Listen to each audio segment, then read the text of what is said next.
Let's go to radial filter.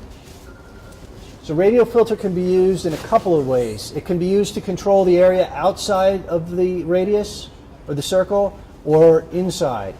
So a common way to do it is you can either click on it over here or you can use Shift M, which is the shortcut. So if you click on that, radial filter. Okay, here we go. Here's the radial filter.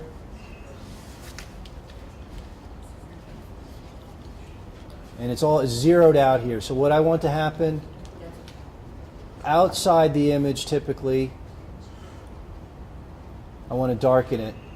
And you can play with the, we can play with all of these effects here. And you can play with the feather, how hard or soft it is. So if you want to bring attention to the subject, you can do that. If you want things to happen outside, excuse me, this is the way it's set outside. So the effects that you're doing are happening outside and the subject is not touched.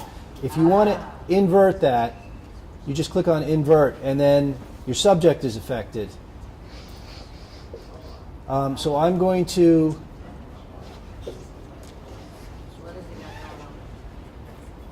go to that pin. I'm going to delete the pin. If you highlight the pin and click on your delete key, the pin is gone. So now that we're starting that one again. And this time I want to go the opposite. So I want to add light use a radial filter to add light. So I'm going to be inverting. I'm clicking the invert box and I'm going to add light. And I'm going to draw an area in the back here. If you click on, once you started it, you can click on these to adjust it. So you want just a little more light in the background. Bring up the shadows a little bit. So that's one way you can use the tool. So you can either highlight stuff or hide stuff. Okay, and a brush.